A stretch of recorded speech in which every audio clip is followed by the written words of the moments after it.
l'autel du Seigneur. Amen. Et l'enseignement que nous suivons avec le pasteur Alexandre sur les éléments dans le sanctuaire sont très importants.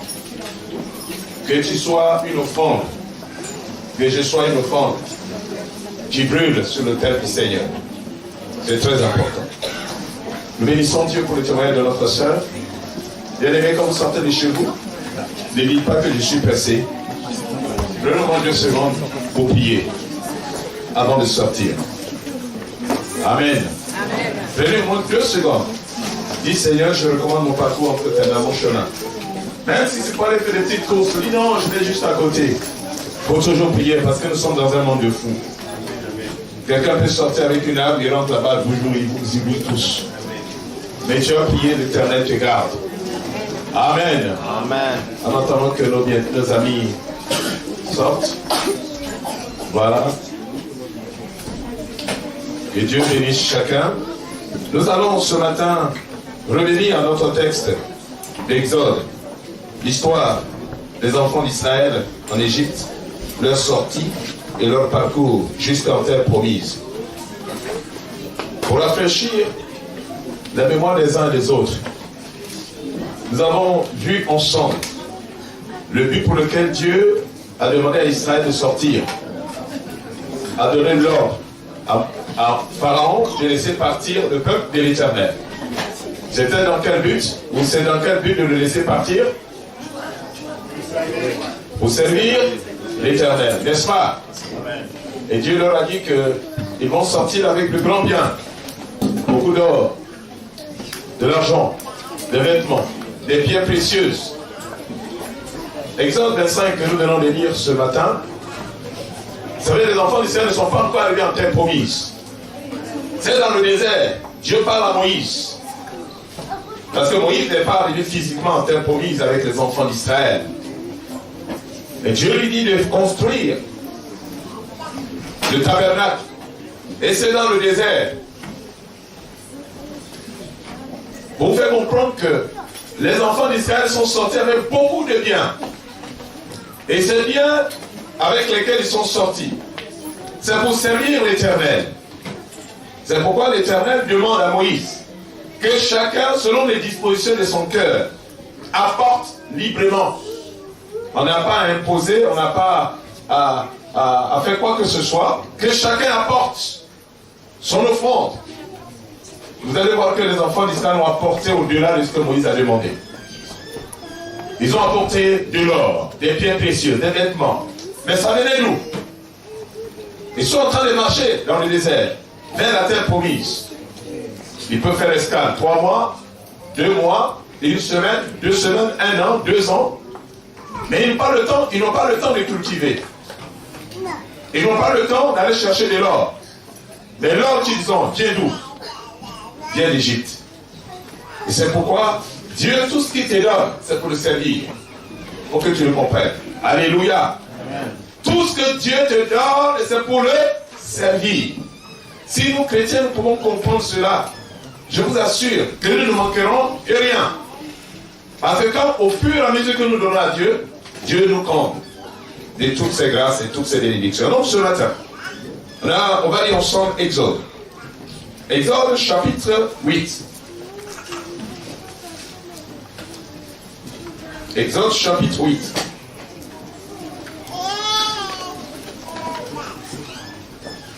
D'abord, Exode chapitre 7, verset 26.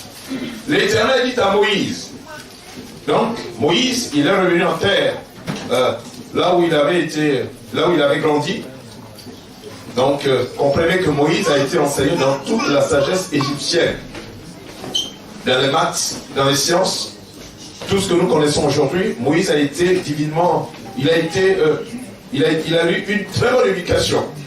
Et c'est pourquoi vous allez voir plus tard que ces choses vont lui servir pour la construction du tabernacle. Parce que quelqu'un qui n'est pas doué en mathématiques, vous allez voir les dimensions du temple. Dieu lui dit, fais le modèle, fais par rapport à ce que tu as vu.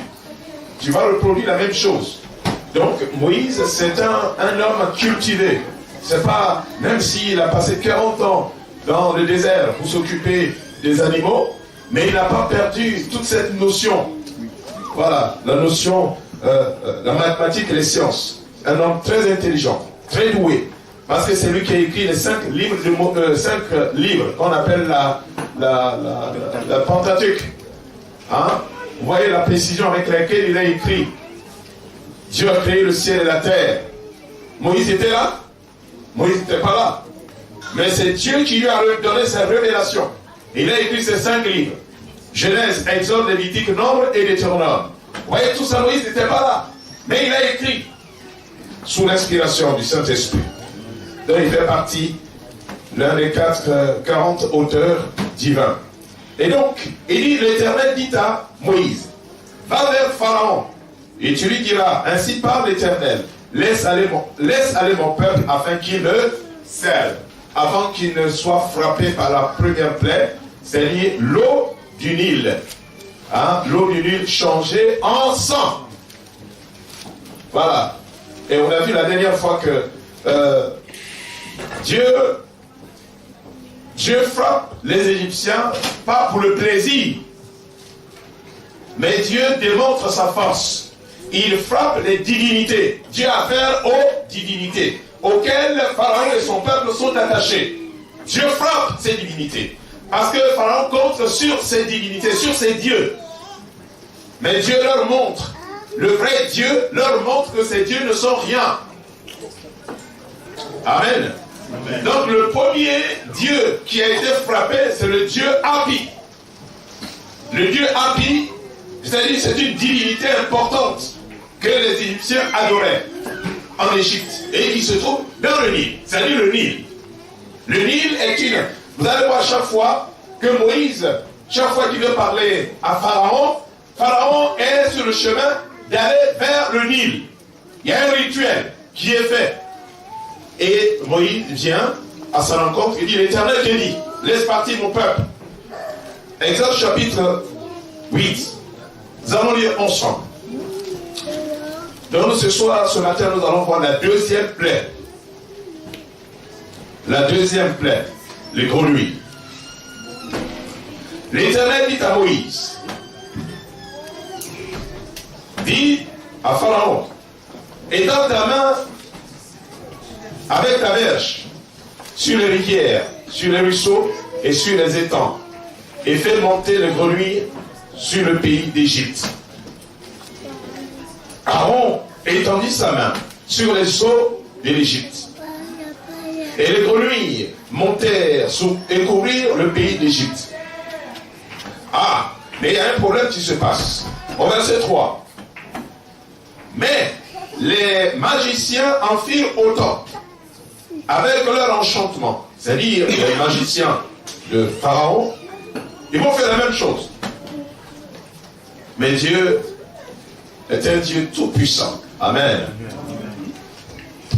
Ils firent monter les grenouilles sur le pays d'Égypte. Ça, ce sont les Égyptiens. Ils vont faire la même chose, ils veulent copier. C'est pourquoi il faut faire très attention dans le christianisme aujourd'hui, parce que le christianisme est du vrai. C'est pourquoi nous avons de faux pasteurs. Des faux pasteurs qui s'élèvent, ils essaient de faire la même chose pour distraire les enfants des dieux. Au verset 4, Pharaon appela Moïse et Aaron. Priez l'Éternel afin qu'il éloigne les grenouilles de moi et de mon peuple. Et je laisserai aller le peuple afin qu'il offre des sacrifices à l'Éternel. Mais maintenant, des magiciens vont faire monter aussi des grenouilles. Pourquoi n'ont-ils pas le pouvoir de les chasser? Leur puissance est limitée. La puissance du diable a une date de péremption. Mais la puissance de Dieu, elle est éternelle. Alléluia. Amen. C'est pourquoi quand quelqu'un s'élève, quel que soit ce qu'on vous fait, croyez que Dieu est avec vous. Amen. Si vous croyez que le Seigneur est avec vous, les puissants de l'éternel, ils vont tout faire, mais c'est leur travail.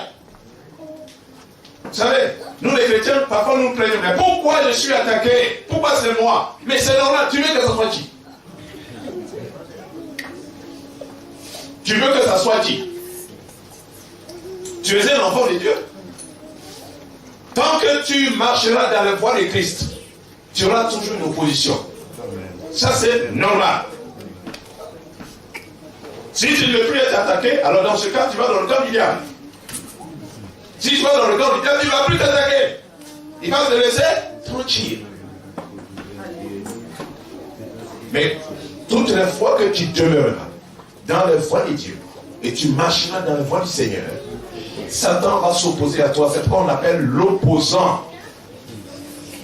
L'accusateur de nos frères. Donc, il s'oppose à toi. Il s'oppose à ton bonheur. Il s'oppose à tout ce que Dieu t'a donné. D'abord, même, il s'oppose à Dieu. Et tous ceux qui sont attachés à Dieu, ils s'opposent à eux. Donc, c'est normal. Alléluia. Amen. Donc, c'est normal que Satan s'oppose à toi. C'est normal que Satan te crée des difficultés. C'est normal parce que tu n'es pas de lui. Alléluia. Amen. Tu n'es pas de lui. Alors, au verset 5, Moïse répond à la demande de Pharaon. Il dit, glorifie-toi sur moi. Mais pour quand je prierai l'Éternel en ta faveur, en faveur de tes serviteurs et de ton peuple, afin qu'il retire les grenouilles loin de toi et de tes nations. Il en sera que dans le fleuve. Il va prier, il va vous donner l'ordre. Et les grenouilles, ils vont entendre, ils vont se soumettre à l'ordre de Moïse. Et vous, retournez dans le fleuve. Ils vont repartir dans le fleuve. Alléluia. Amen. Quand le Seigneur dit qu'il nous donne le pouvoir et l'autorité de marcher sur le scorpion, sur toute la puissance de l'ennemi, et rien ne pourra nous nuire, c'est la vérité. Amen. Tu peux ordonner. Et les démons, ils t'écoutent. Le Seigneur, il a parlé au figuier. Le figuier l'a écouté, n'est-ce pas? Il a dit, hey, toi figuier, c'est fini pour toi. Personne ne va plus manger de ton fruit. Et le figuier a séché, a obéi. Verset 6, il répond. Pour demain, et Moïse dit, il en sera ainsi. Il en sera ainsi, afin que tu saches que nul n'est semblable à l'Éternel, notre Dieu. Les grenouilles s'éloigneront de toi et de tes maisons, et de tes serviteurs, et de ton peuple. Il n'en sera que dans le fleuve. Moïse et Aaron sortirent de chez Pharaon, et Moïse cria à l'Éternel au sujet des grenouilles dont il avait frappé Pharaon. L'Éternel fit ce que Moïse, l'Éternel fit ce que demandait Moïse, et les grenouilles périrent dans les maisons, dans les cours et dans les champs. Quelle puanteur! On les entassa par morceaux, et le pays fut infecté. Pharaon, voyant qu'il avait du relâche, endurcit son cœur et n'écouta point Moïse et Aaron, selon que l'Éternel avait dit. Amen. Amen. Parfois, quand vous lisez le texte, surtout le texte que nous sommes en train de lire, il dit bien que Dieu a endurci le cœur de Pharaon. Comment Dieu peut endurcir le cœur de Pharaon? Parce que Dieu a un principe. Si tu appelles à la repentance, que tu résistes, c'est pourquoi il est écrit dans les livres de l'Apocalypse que celui qui pêche, pêche encore. N'est-ce pas? Est-ce que c'est un encouragement? Il dit que si tu veux pêcher, pêche. Il va même te donner l'occasion de pêcher. Il va t'ouvrir les portes. Si tu veux pêcher, pêche. Fais ce que tu veux. En même temps, il dit que celui qui veut se sanctifier, se sanctifie. Parce que quand tu as des dispositions intérieures à chercher la sanctification, le Seigneur va t'ouvrir aussi les portes à la sanctification. Amen. Amen. Et donc Moïse, quand il s'est opposé à Dieu, Dieu a endurci son cœur. Continue. C'est pourquoi dans l'église, nous devons faire très attention. Ne pas être habitué au jour de Dieu. Amen. Il y a des chrétiens qui disent, oh, moi je suis habitué au jour de Dieu. Non, non, on ne s'habitue pas au jour de Dieu. Dieu descend. Dieu, on le découvre au fur et à mesure que nous marchons. Comme nous sommes venus ce matin, nous découvrons Dieu sur une autre facette. Le culte que nous avions eu dimanche dernier, il est différent du culte d'aujourd'hui.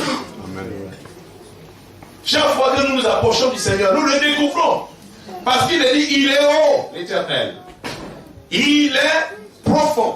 Il est large. Qui peut le connaître? Mais chaque fois que nous marchons, chaque fois que nous nous approchons de lui, il se montre. C'est pourquoi Dieu se révèle à ceux qui le cherchent avec un cœur sincère. Quand vous le cherchez avec un cœur sincère, chaque fois que vous vous approchez de lui, je vous assure, votre culte, votre approche, votre prière, votre lutte, votre lecture de la parole de Dieu est toujours différente au fur et à mesure que nous marchons avec le Christ. Alors, il dit bien, laisse aller mon peuple afin qu'il me serve. Laisse aller mon peuple afin qu'il me serve. Pharaon résiste. Mais Dieu est Seigneur. Alors, les grenouilles sont sortis. Et ils ont envahi tout le peuple, tout le pays d'Égypte. Et quand Moïse a prié, ceux qui sont montés dans l'eau, ceux qui sont restés dans l'eau, sont restés dans l'eau, le reste est mort. La puanteur partout. Mais Dieu est un Dieu puissant. Comme je vous disais tout à l'heure, que l'Éternel, son but n'est pas de faire souffrir le peuple. Non, il n'a aucun intérêt. Le cœur de Pharaon s'endurcit. Il faut qu'une deuxième expérience, une deuxième plaie pour le frapper. Moïse avant, ils n'ont pas écouté les avertissements. Mais cette fois-ci, c'est les grenouilles. Les grenouilles sont une déesse, ou la grenouille est une déesse qu'on adorait en Égypte antique. Et cette divinité s'appelle Eka. C'est une divinité qu'on appelle Eka. Pour vous qui maîtrisez bien Internet, si vous allez sur Internet, vous verrez bien, c'est une divinité, la grenouille. Et cette divinité a pour rôle d'aider les femmes. On dit bien que cette déesse aide les femmes pour la fécondité, déesse de la fécondité. Et elle est considérée comme le témoin de la création, cette divinité. On dit qu'elle était là, on dit quand on créait le monde. Donc il faut faire très attention. Nos sœurs qui portez des bijoux, vous mettez la grenouille comme un médaillon, il ne faut pas le faire. C'est une divinité. Alléluia. C'est une divinité. Divinité de la fécondité. Alors, on lui parle aussi symbole de vie et de renaissance. On dit bien que cette déesse est responsable du bon développement du fœtus et de l'accouchement. Et c'est pourquoi, quand vous allez chez les Mayas, alléluia, amen. Maya, c'est différent de notre sœur, pour que ça soit clair. Quand vous allez chez les Mayas, c'est une divinité que les gens adoraient. Vous allez chez les Chinois, également la même chose. Chez les Grecs, également. Quand vous allez en Afrique, également la même chose. Vous voyez, parfois les gens achètent des montes de terre faites, la grenouille faite en monte de terre, ils mettent dans leur jardin. Mais c'est pas rien. Tout ça sont des divinités. Alors, donc qu'est-ce que Dieu va faire? Vous voyez que ces grenouilles sortent de l'eau. La dernière fois nous avons vu ensemble, Dieu va frapper le Dieu qui sortait aussi du Nil, parce que le Nil, il est adoré, et Dieu, on a vu ensemble que Dieu va frapper le Nil, et le Nil, une fois qu'il est frappé, on a bien dit que les esprits des eaux, il y a des gens qui adorent l'eau, les esprits du Mamiwata, donc comprenez que ce sont des choses qui existaient, ça ne date pas d'aujourd'hui. Ce sont des choses qui existaient avant, mais qui existent encore aujourd'hui.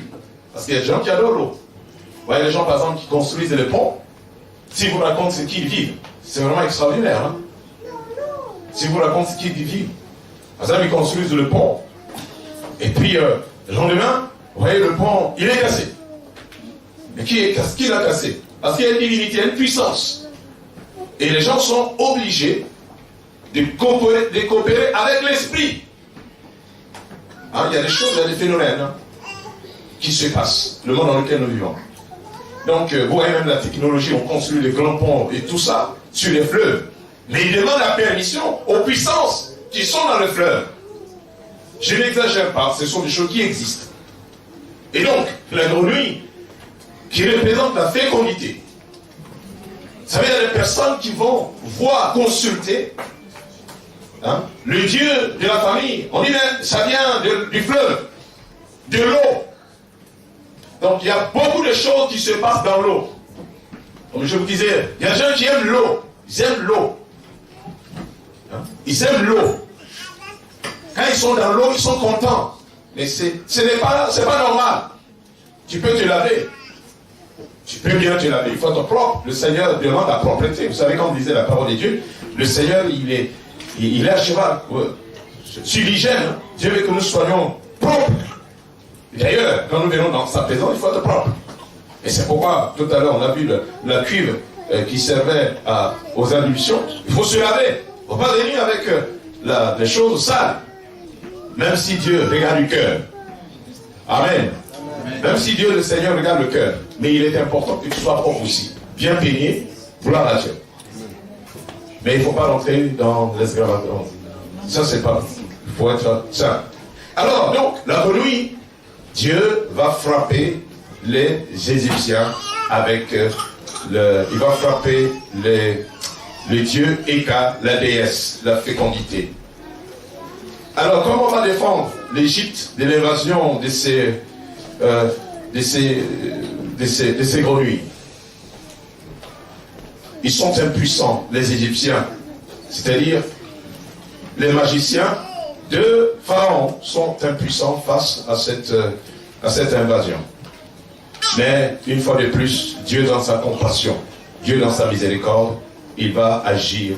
Il va écouter la prière de Pharaon et il va les chasser. Malgré tout cela, Pharaon reste inflexible.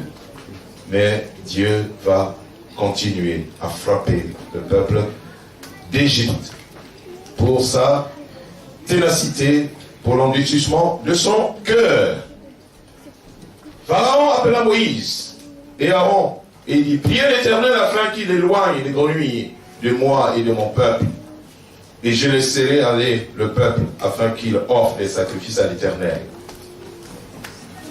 Afin qu'il offre des sacrifices à l'Éternel. Bien-aimés, nous verrons la prochaine fois la troisième plaie qui est l'époux. Nous verrons la prochaine fois la troisième plaie. On a vu la première plaie, Hapi. Deuxième plaie, les grenouilles. Donc comprenez que Dieu juge. Dieu juge, Dieu se manifeste, Dieu démontre sa puissance, sa force. Faire comprendre que Pharaon a placé sa foi, sa confiance dans ces choses qui ne servent à rien. Dieu va frapper et à chaque fois il frappe et c'est ce Dieu-là qui frappe. Amen. Amen. Baissons les têtes et prions le Seigneur. Seigneur, ce matin, nous voulons te dire merci. Nous voulons te rendre grâce. Nous te bénissons parce que c'est toi qui nous aimes.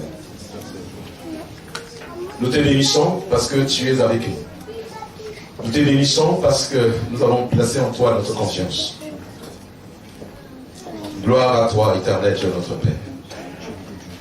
Nous te bénissons parce que les grenouilles, dans la vie des uns des autres, s'il y a des personnes, Seigneur, qui ont eu les cérémonies avec les grenouilles, Seigneur, nous te prions que tu les libères et que tu manifestes ta grâce dans leur vie au nom de Jésus-Christ. Merci Seigneur. Amen. Amen. Avant de céder la...